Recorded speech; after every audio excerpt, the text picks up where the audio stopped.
नमस्कार, आप देख रहे हैं हमारी खास पेशकश खास मुलाकात और आपके साथ मैं हूं दिव्यदर्शनी। अमूमन हम आपके सामने ऐसी शख्सियत लेकर आते हैं राजनीति से जुड़ी हुई, समाज सेवी, जो कहीं ना कहीं अपने कामों से जनता के बीच में रहते हैं, उनके मुद्दे उठाते हैं। आज हमारे साथ एक ऐसे ही खास मेहमान हैं, कांग्रेस के वरिष्ठ नेता गणेश गोदियाल जी। सर, बहुत स्वागत है आपका। जी नमस्कार। और आपके सभी दर्शकों को भी नमस्कार। आप कांग्रेस के प्रदेश अध्यक्ष रह चुके हैं, 2 बार के विधायक भी रह चुके हैं और हाल ही में जो चुनाव संपन्न हुए उसमें एक टफ कंटेंडर के तौर पर आप उभर कर सामने आए, क्योंकि आपके सामने अनिल बलूनी जी थे। सर, हमने जब सोशल मीडिया में पिक्चर सरफेस हो रही थी तो आपका एक पोस्टर था जिसमें अनिल बलूनी जी को बिस्लरी से कंपेयर किया गया और आपको पहाड़ के पानी यानी स्रोत से कंपेयर किया गया। वो पूरा चुनाव किस तरीके से देखते हैं? सबसे पहली बात तो ये है कि मुझे विपरीत परिस्थितियों में लोकसभा चुनाव लड़ने के लिए मौका मिला और मैंने उस विपरीत परिस्थिति में भी पूरी अपनी तन्मयता के साथ कांग्रेस के तमाम कार्यकर्ताओं के मनोबल को ऊंचा रखते हुए पूरा चुनाव लड़ा। आप जानते हैं कि हमने 5 साल से एक कैंडिडेट को प्रत्याशी के रूप में प्रचारित जगह जगह किया जी। और एंड टाइम पे जब चुनाव सामने था तो वो कैंडिडेट पलायन कर गए, वो बीजेपी में शामिल हो गए। और ऐसे में जबकि मेरी कोई तैयारी नहीं थी, मेरी कोई मंशा नहीं थी, लेकिन उसके बाद पार्टी ने कहा कि आपको लड़ना है, कार्यकर्ताओं ने कहा कि आपको लड़ना है। मैं सबका मन रखने के लिए पूरी तन्मयता के साथ लड़ा, पूरी जितनी मेरी हैसियत थी उस हैसियत के साथ लड़ा। और कांग्रेस के सभी कार्यकर्ताओं ने बहुत मेहनत की, इसमें कोई शक नहीं जी। सबने मेहनत की। अब आपने कहा कि वो जो मैं पहाड़ का रहने वाला और बिस्लरी वाले, ये एक संयोग है कि कुछ 4-6 महीने पहले एक गीत आया, किसी गायक का एक गीत आया कि मैं पहाड़ों को रहवासी तू दिल्ली रणवाली, और वो फेसबुक में किसी ने डाल दिया और वो फिर ऐसे वो बूम हुआ, ऐसे वो गीत चढ़ा कि सबकी जुबान पर वो गीत आने लगा।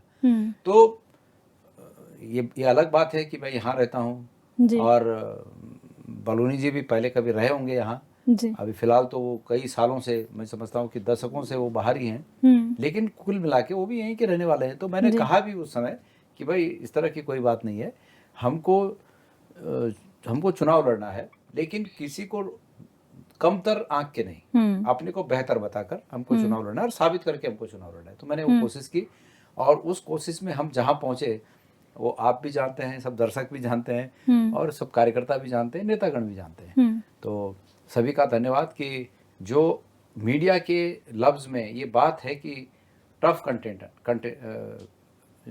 मतलब एक मजबूत दावेदार के रूप में मैं चुनाव लड़ा, तो वो सबका मिला जुला जो कोशिश थी सबकी, उसी का परिणाम है। बिल्कुल, टफ कंटेंडिंग इसलिए भी बात की जा रही है सर, क्योंकि उस बीच में हमने देखा प्रचार प्रसार आप लगातार कर रहे थे, लेकिन बाहरी दबाव आप पर, नोटिसेस आपको थमाना, चाहे वो आचार संहिता के उल्लंघन की बात हो या अन्य बाहरी आपको नोटिसेस आना, वो कैसा प्रेशर महसूस करते हैं जब बीजेपी ये कह रही हो कि कांग्रेस की जमानतें जब्त हो जाएंगी, आपको विड्रॉ कर लेना चाहिए, कुछ नहीं होगा, जनता हमारे पक्ष में, एक तरफा चुनाव जब मैसेज दिया जा रहा हो उसमें फिर आपको नोटिस थमाना और फिर आपका चुनाव प्रचार करना? हाँ, मैं समझता हूँ कि लोकतंत्र में इन चीज़ों को उपयोग नहीं किया जाना चाहिए।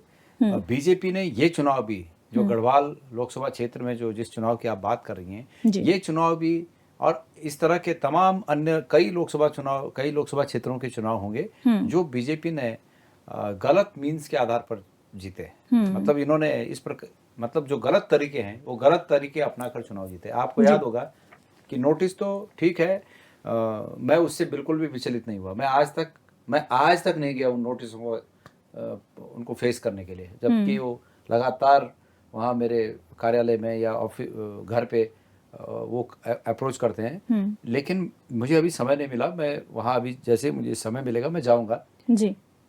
ये ठीक उस समय जबकि कोई व्यक्ति किसी राजनीतिक पार्टी से दावेदार है, उस समय उसको 10 साल पहले की खाली बेमतलब की नोटिस भेज देना कि 10 साल पहले का आप हिसाब लाइए, तो मैं समझता हूँ उसको खाली दिमागी तौर पर परेशान करने का एक प्रयास भर है। लेकिन चूंकि मैंने गलत कुछ किया ही नहीं है, तो फिर मैं जब गलत नहीं किया तो मुझे डरने की भी जरूरत क्या है। दूसरा, इनकम टैक्स हो, इनकम टैक्स की बात अगर हम करें तो इनकम टैक्स डिपार्टमेंट को ये भी तो बताना पड़ेगा कि अगर मेरी आय हुई और गलत आय हुई तो वो कहाँ है, वो भी तो बताना पड़ेगा।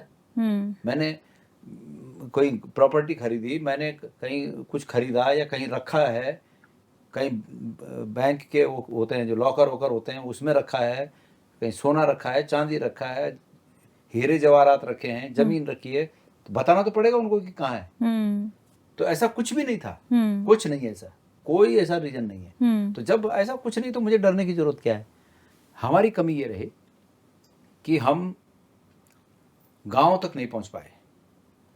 आपको ये जानकर ताजुब होगा, ये तो आप जानते ही हैं कि पिछली बार 2019 में जो लोकसभा में हम करीब 3 लाख के ऊपर, 3.5 लाख के आसपास हम पीछे रहे थे।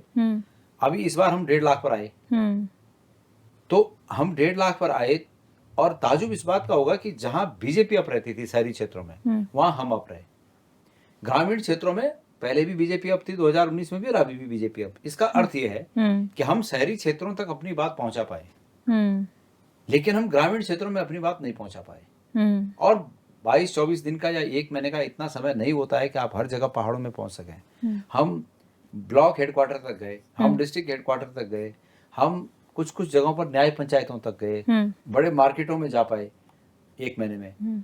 तो वहां तक तो बहुत अच्छा रहा। मतलब आप किसी भी मार्केट को उठा के देखें, शहरी क्षेत्रों में गढ़वाल के, श्रीनगर शहर हो, रुद्रप्रयाग शहर हो, गोपेश्वर शहर हो या कर्णप्रयाग शहर हो, पौड़ी शहर हो, जितने भी शहर हैं, रामनगर शहर हो, तो शहरों में जहां भी शहर हैं हम काफी लीड में रहे। लेकिन गांव में जो इंटीरियर में, घाटियों में, धारों में, नदी नालों में जो इंटीरियर के गांव हैं वहां हम नहीं पहुंच पाए। उसका दूसरा कारण ये है कि हम तो नहीं पहुंच पाए, लेकिन वहां सोशल मीडिया की एक्सेस कम है। ग्रामीण परिवेश में लोग सोशल मीडिया को बहुत ज्यादा नहीं देखते हैं और टीवी देखते हैं। और टीवी में चैनल आपको पता है कि वो आजकल क्या दिखाते हैं, खास करके राष्ट्रीय चैनल क्या दिखाते हैं। जब टीवी का मकसद ही किसी राजनीतिक पार्टी का प्रचार करना हो और उसे एक नेता को महिमामंडित करना हो, तो वहां पर हम पिछड़ जाते हैं। सोशल मीडिया की पहुंच वहां तक है नहीं। तो ये कारण थे। अब आप ये देख लीजिए, जिस बद्रीनाथ सीट को हमने 8-8.5 हजार से हम वहां पीछे रहे, उसी को हमने 5,500 और या 5,100 कुछ वोट से जीत दिया।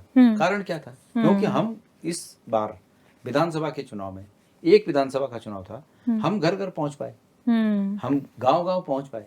गांव गांव जब हम पहुंचे तो हमने अपनी बात कही। तो वही लोग 1 महीने में, 1.5 महीने में या 2-3 महीने का समय हो गया, 2-3 महीने में फिर उन्होंने अपने को ठीक करके कांग्रेस को वोट दे दिया। तो ये बात है, इसलिए हम लोग पहुंच नहीं पाए, हार का ये मुख्य कारण था। बिल्कुल। मुद्दों पर आते हैं सर। मुद्दों पर कांग्रेस अमूमन हमने देखा है, महंगाई, बेरोजगारी, फिर अग्निवीर जैसी योजनाएं, उनको लेकर आप लोगों ने आवाज उठाई। अब आया धर्म से जुड़ा हुआ मुद्दा, केदारनाथ धाम को लेकर, जो दिल्ली में केदारनाथ मंदिर बन रहा है। अब खबर है कि तेलंगाना में दक्षिण केदार के नाम से जो है भूमि पूजन कर दिया गया है। ये जो पूरा मामला है, किस तरीके से आप इसे देखते हैं और इसके पीछे की मंशा क्या समझते हैं, जिसका विरोध हो रहा है, जिसका कांग्रेस पुरजोर विरोध कर रही है? आपने इसमें 2 प्रश्न पूछे। एक तो आपने पहले मुद्दों की बात कही। देखिए, मैं ये मानता हूं कि आम मतदाता को, जिसका राजनीतिक लोगों से या राजनीतिक पार्टियों से सिर्फ इतना रिश्ता है कि भाई ये राजनीतिक पार्टी है और मैं मतदाता हूं, जिनका सिर्फ इतना रिश्ता है और जिन्होंने राजनीतिक पार्टियों को धर्म नहीं बना दिया है कि मेरा धर्म ये राजनीतिक पार्टी है, वो लोग सच्चे लोकतांत्रिक लोग हैं। उन लोगों को मुद्दों के आधार पर वोट देना चाहिए और वो देते भी हैं जी। लोकतंत्र में तभी फायदे वाली बात होती है जब लोग मुद्दों के आधार पर वोट देते हैं। और मैं यकीन से कह सकता हूं कि अगर आज लोग मुद्दों के आधार पर वोट देंगे तो रिजल्ट वही होगा जो अभी बद्रीनाथ में रहा।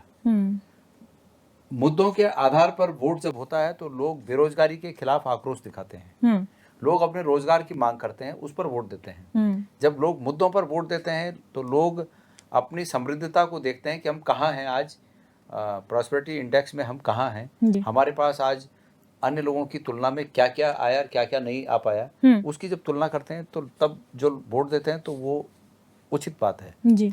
लेकिन राजनीतिक पार्टियां अगर लोगों के जहन में ये भर दें कि आपके मुद्दों से ज्यादा महत्वपूर्ण धर्म है और लोग इसको स्वीकार कर लें, तो तब जो रिजल्ट आते हैं वो भी फैब्रिकेटेड होते हैं, वो भी स्वाभाविक नहीं होते हैं। तो मैं समझता हूँ कि धर्म को राजनीति से बिल्कुल अलग रखने की आवश्यकता है। राजनीति मुद्दों के आधार पर और मेरिट के आधार पर आकलन करने की आवश्यकता है, और धर्म विशुद्ध रूप से मान्यता का विषय है।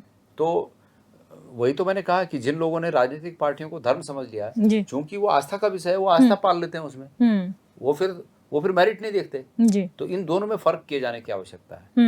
मैं समझता हूँ कि धीरे धीरे मतदाता जितना भी इन बातों को समझ पाएगा, वो मेरिट के आधार पर अपना निर्णय देगा, और जिस दिन मेरिट के आधार पर निर्णय देगा उस दिन यहाँ की तस्वीर बदल जाएगी। बिल्कुल। दूसरे सवाल पर जो आया था केदारनाथ धाम को लेकर, जिसको लेकर आप लोग विरोध कर रहे हैं, पद यात्रा का भी आप लोगों ने ऐलान किया, आखिर विरोध किस बात का है? देखिए, विरोध इस बात का है कि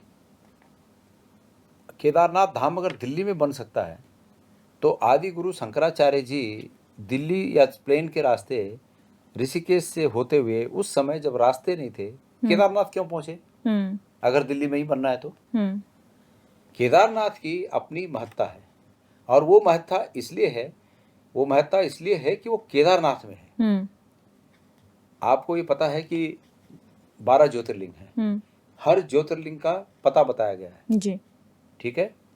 तो जैसे सौराष्ट्र सोमनाथम ये बताया गया है, इसी प्रकार केदार हिमवत पृष्ठ है, ये बताया गया है। वो केदार जिसके पृष्ठ में हिमवत है, जिसके पृष्ठ में हिमालय है, वो पता बताया गया है। तो उस बात की महत्ता है जी। उस बात विशेषण उस बात का है कि वो केदार जो हिमालय में है। अब बीजेपी के नेता क्यों बना रहे हैं सब मंदिर? ये सब मंदिर बीजेपी के नेता का इन्वॉल्वमेंट क्या है? चाहे वो तेलंगाना में बन रहा है, चाहे वो दिल्ली में बन रहा है, वो बीजेपी के नेता क्यों कर रहे हैं? अफसोस तो इस बात का है कि हमारे मुख्यमंत्री जी को ये बात की गंभीरता को समझना चाहिए था कि मैं जिस संस्था के बुलावे पे जा रहा हूँ उस संस्था का नाम केदारनाथ धाम ट्रस्ट दिल्ली है। तो उनको ये समझना चाहिए था कि भाई केदारनाथ धाम ट्रस्ट कैसे हो सकता है दिल्ली में? केदारनाथ धाम तो केदारनाथ में ही होगा, और ट्रस्ट बीकेटीसी है उसका। तो ये बात मुख्यमंत्री रहते हुए क्या वो नहीं समझे? और उसके बाद गलती हुई तो हुई, कोई बात नहीं। उनके लोग, उनके विधायक गण इस बात को महिमा मंडित और उस बात को उसका बचाव कर रहे हैं, उनके वहां प्रेजेंस होने का बचाव कर रहे हैं, ये और ज्यादा दुर्भाग्यपूर्ण है। सवाल ये है कि बीजेपी के ही नेता क्यों कर रहे हैं काम? इसलिए कर रहे हैं कि ये जानते हैं कि आम के आम और गुठलियों के भी दाम। आम के आम का अर्थ ये है कि भाई जनता में बताने के लिए ये है कि हमने, देखो हम तो बहुत धार्मिक लोग हैं, हमने तो मंदिर बना दिया। और गुठलियों के दाम ये है कि भैया केदारनाथ जैसा पुण्य यहाँ अर्जित करो, आप चढ़ावा यहाँ चढ़ाओ, तो चढ़ावा भी आएगा। तो सवाल ये है कि ये जानते हैं कि इस बात में दोहरा फायदा है, इसलिए ये लोग, चाहे तेलंगाना है चाहे यहाँ है, ये उस काम को कर रहे हैं। हमने माननीय मुख्यमंत्री जी से निवेदन किया कि इसको रोकें जी। कि कैबिनेट में एक प्रस्ताव लाए कि जो इस तरह की चीजों को रोकने के लिए हम कानून ला रहे हैं। चलो, कम से कम उन्होंने अपनी भूल को स्वीकार कर लिया। और किस रूप में स्वीकार किया मैं आपको बता देता हूँ। जिस बात को प्रोजेक्ट करने के लिए, जिस बात को फैलाने के लिए वो एक कार्यक्रम में शामिल होते हैं कि केदार के दर्शन अब दिल्ली में भी हो सकते हैं, इसी बात को प्रोजेक्ट करने के लिए वो शामिल हुए ना वहाँ। तो जिस बात को प्रोजेक्ट करने के लिए उस कार्यक्रम में वो गए, उसके एक हफ्ते में उसी बात को फैलने से रोकने के लिए वो कानून लाने की बात करते हैं। तो इसका मतलब ये है कि वो अपनी भूल को समझ गए कि ये मेरी गलती थी जी। तो उस एग्रेशन को डाइवर्ट करना है, ये डाइवर्ट करने की उसको कोशिश कर रहे हैं। लेकिन मैं ये मानता हूं कि मुख्यमंत्री जी को सामने आकर इस बात को स्पष्ट करना चाहिए कि इस कानून को बनने से अन्य राज्यों में कैसे हम लोगों को इस बात से रोक सकते हैं। बिल्कुल, ये संभव नहीं है। मैंने तो ये यहाँ तक कहा भी प्रेस में कि माननीय मुख्यमंत्री जी हम निवेदन करते हैं कि वो अगर वाकई चाहते हैं कि ये रुके, तो वो नंबर 1 अपने केंद्र के नेताओं से एक अम्ब्रेला कानून बनाने की बात करे कि संसद एक कानून पास करे जो कि सभी राज्यों पर प्रभावी हो, और उत्तराखंड के मुद्दों की, उत्तराखंड के हितों की रक्षा उस कानून से हो सके, तब तो ये संभव है। अन्यथा राज्य का कानून बनाकर आप दूसरे राज्यों पर थोड़ी उसको थोप सकते हैं। तो ये सिर्फ और सिर्फ लोगों की आंखों में धूल झोंकने जैसा है। बिल्कुल, ऐसे ही तमाम सवालों के साथ आगे भी इस कार्यक्रम को हम जारी रखेंगे, लेकिन यहाँ वक्त हो चला एक छोटे से ब्रेक का। जल्द हाजिर होंगे।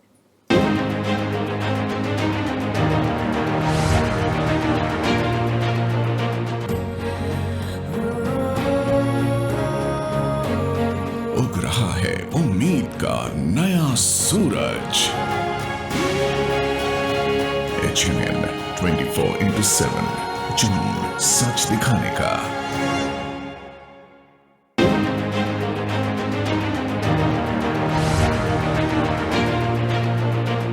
ब्रेक के बाद आप सभी का एक बार फिर से स्वागत है हमारे खास पेशकश खास मुलाकात में। और हमारे साथ मौजूद है कांग्रेस के वरिष्ठ नेता गणेश गोंदियाल जी। सर, ब्रेक में जाने से पहले हमने केदारनाथ धाम के बारे में जो सवाल किया था, जो धर्म को राजनीति से जोड़ने वाली बात है, ये पहले नहीं हुआ करता था। पहले भी कुछ चीज़ें ऐसी हुई हैं जिसमें धर्म दोनों को बैलेंस बना के चला गया है। लेकिन अगर हम खास तौर पर राम मंदिर की बात की जाए तो कांग्रेस पर ये आरोप लगे थे कि आप ही ने इस मुद्दे को तूल दिया। जब आपको इनविटेशन दिया गया तो आप लोगों ने सामने से जाके उसे इनकार कर दिया। आप लोग नहीं आते, इनकार नहीं करते, लेकिन पब्लिक डोमेन में जाके करने की क्या जरूरत थी?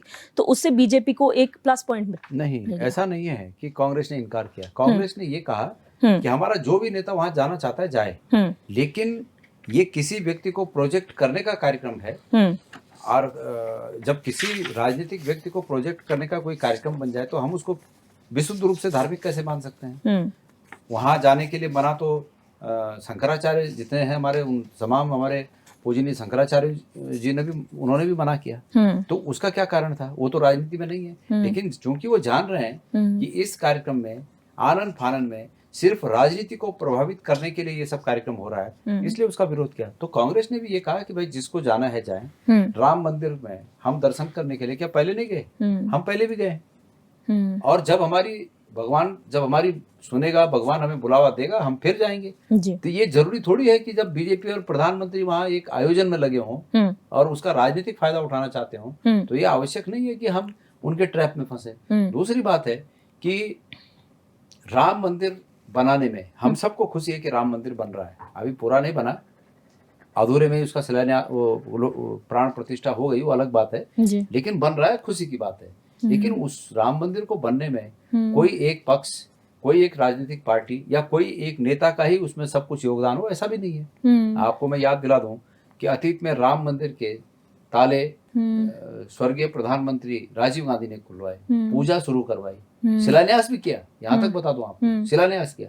उसके बाद वो मामला सब जुडिस हो गया, कोर्ट में चला गया। कोर्ट से इतने साल लगे उसको क्लियर होने में। अब क्लियर हुआ है, बन रहा है, अच्छी बात है, खुशी की बात है। योगदान सबका है। यहाँ पर आप और मैं बैठे हैं, मैं उम्मीद करता हूँ कि आपने भी अपनी जितनी श्रद्धा होगी उसमें योगदान दिया होगा। आपने नहीं दिया होगा तो आपके पिताजी ने, भाई ने, किसी ने परिवार ने दिया होगा। हमने भी अपनी श्रद्धा के अनुरूप योगदान थोड़ा बहुत जो हमसे हुआ हमने भी किया। कोई बड़ा आदमी होगा, उसने लाखों में दिया होगा, करोड़ों में दिया होगा, सबने दिया। अब सबकी योगदान के बाद जो मंदिर बन रहा है, वहां एक आदमी आके बोल रहा है कि मैंने बना दिया है, तो आप इसको क्या मानेंगे? इसको धार्मिक भावना मानेंगे आप? ये धार्मिक भावना नहीं, ये अहम की भावना है कि मैंने बना दिया। आपको बताऊं, मैं बद्रीनाथ केदारनाथ का अध्यक्ष था। हम कहीं इसको प्रचारित नहीं करते, लेकिन जब बात आ गई तो तब बोलना पड़ता है। मैंने जहाँ 6 महीने भगवान बद्री विशाल की पूजा होती है, नरसिंह मंदिर, मेरे अध्यक्ष रहते हुए वो मंदिर बना। जब मंदिर बन के तैयार हो गया, मैंने बीजेपी के नेताओं को आमंत्रित किया, सरकार बीजेपी की थी, कि भाई आप पे आओ। लोगों का कहना है कि हमारा नाम लिखो वहाँ। मैंने कहा हम बनवाने में निमित्त थे, हम अपना नाम नहीं लिख रहे हैं उस मंदिर में, तो आपको क्यों लिखें? यहाँ आना है तो भक्तों की तरह आइए। कोई नहीं आया, तो इनको नाम से मतलब है। जिस प्रकार से बीजेपी के वरिष्ठ नेताओं ने राम मंदिर पर यह आधिपत्य जताने की कोशिश की कि हमने बनाया, उसी प्रकार यहाँ भी कोशिश हुई थी कि भाई हमारा नाम लिखो, हम तब आएंगे। हमने कहा नहीं लिखेंगे, अपना भी नहीं लिखा हमने कहा नहीं, हम निमित्त हैं। हम ऐसे स्थान पर पदासीन हैं कि जो जिस संस्थान का शुरुआत आदि गुरु शंकराचार्य जी ने की, ये हमारे लिए सौभाग्य की बात है। और अगर हम निमित्त हैं कि ये मंदिर हम बनाए, तो ये हमारे लिए बहुत बड़े सौभाग्य की बात है। हम अपने लिए पुण्य भी समझते हैं इस बात को। तो सवाल यह है कि इन लोगों में नाम की ख्वाहिश, छपने की ख्वाहिश, दिखने की ख्वाहिश, किसी धार्मिक संस्थान को अपने राजनीतिक हितों के लिए उपयोग करने की ख्वाहिश है। हम इस चीज का विरोध करते हैं। तो राम मंदिर के उद्घाटन के अवसर पर, जो प्राण प्रतिष्ठा के अवसर पर जो आपने प्रश्न किया, हमारे वहां जो लोग गए, बतेरे लोग गए होंगे, बतेरे लोग नहीं गए। हमने सार्वजनिक रूप से, किसी बड़े नेता ने ये नहीं कहा कि वहां मत जाइए, लेकिन उन्होंने अपने लिए कहा कि जब उचित समय होगा हम जाएंगे। तो इसको इस रूप में नहीं देखा जाना चाहिए। ये बात जो आपने कही, ये भारतीय जनता पार्टी ने फैलाई कि कांग्रेस इसमें नहीं आकर इसका विरोध कर रही है। कांग्रेस राम मंदिर का विरोध नहीं कर रही है। कांग्रेस राम मंदिर के प्राण प्रतिष्ठा के अवसर पर उस अवसर को जो नेता, केंद्र के बड़े नेता प्रधानमंत्री जी उसको बिल्कुल दबोचे हुए थे, मैं कर रहा हूं सब, मैंने किया है, उस भावना के विरोध में है।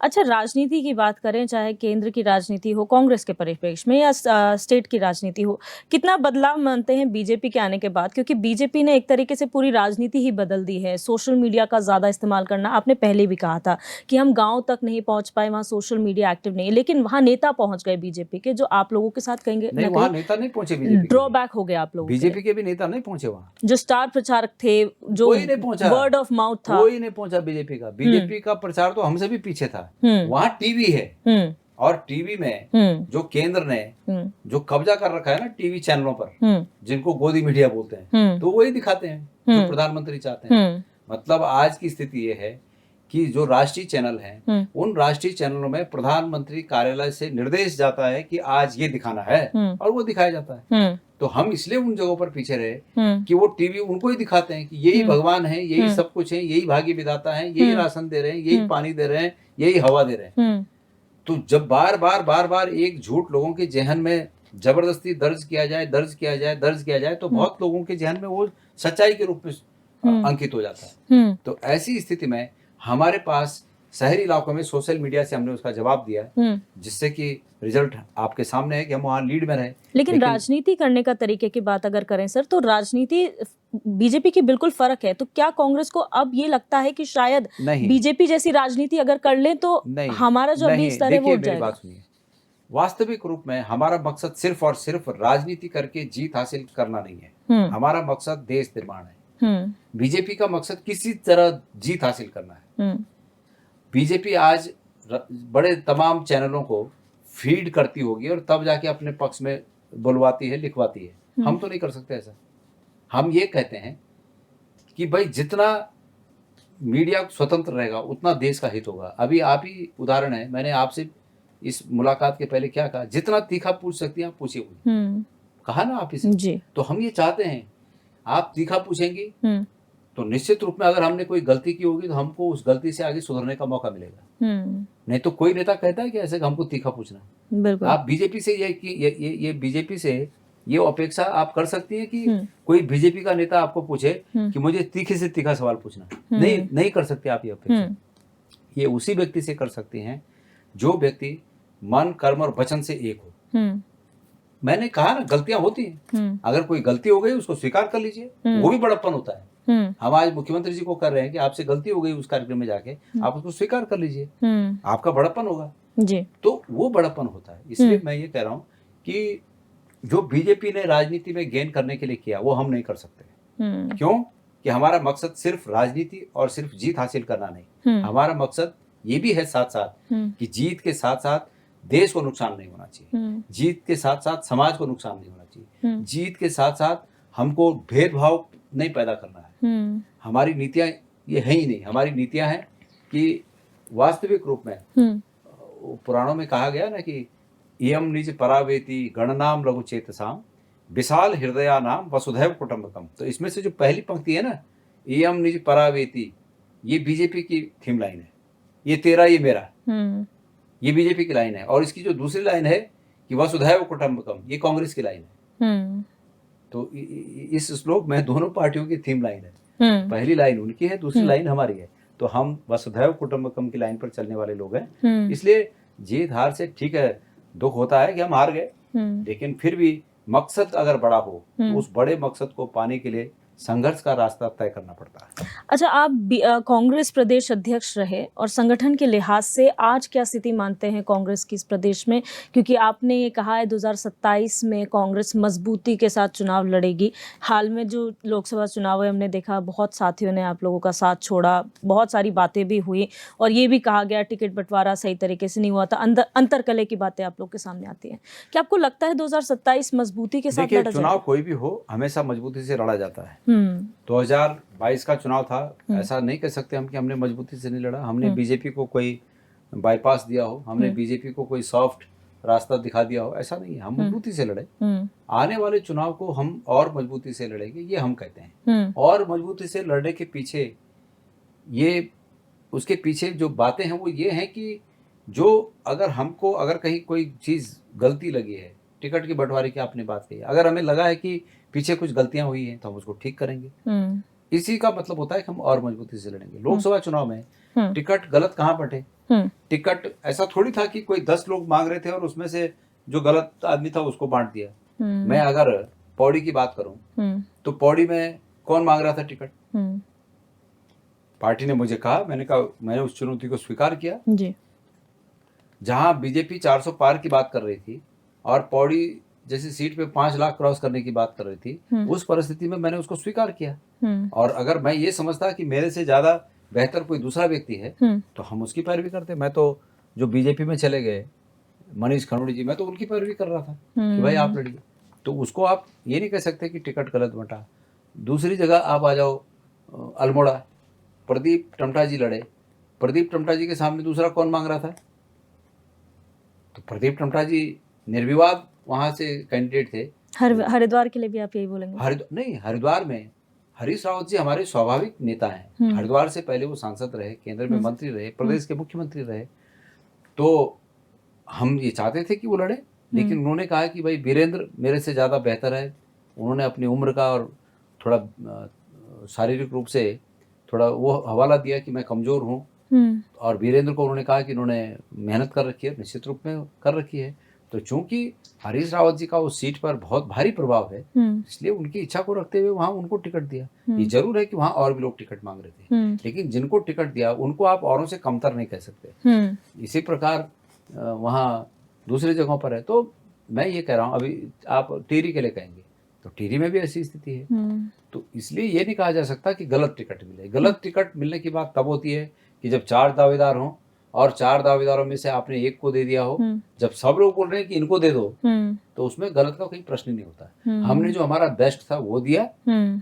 हाँ, ये अलग बात है कि कुछ लोग जो सीनियर लोग हैं वो अगर आते लड़ते तो और अच्छा होता, ये जरूर। लेकिन ऐसा नहीं कि उनको नहीं दिया गया, ये बात नहीं है कि उनको दिया नहीं गया। वो उनकी स्वयं की इच्छा थी कि वो नहीं लड़ रहे हैं, दूसरे को दिया जाए। बिल्कुल। तो जो बेस्ट था उसको मिला और परिणाम आपके सामने है। उस परिणाम को नकारने का कोई प्रश्न ही नहीं उठता है। बिल्कुल, बहुत शुक्रिया सर हमें समय देने के लिए और हमसे बातचीत करने के लिए। तो ये थे गणेश गोदियाल जी, जिन्होंने बताया कि किस तरीके से चुनाव में चीज़ें रही हैं, क्या चीज़ हार के कारण रहे हैं। अभी जो मुख्य मुद्दा है केदारनाथ मंदिर को लेकर, उसमें क्या चीज़ें हो सकती है सरकार की तरफ से, क्या चीज़ ठीक की जा सकती है, इन तमाम सवालों के जवाब उन्होंने दिए हैं। आगे भी ऐसी और पॉलिटिकल शख्सियत के साथ हम आपके साथ जुड़ेंगे।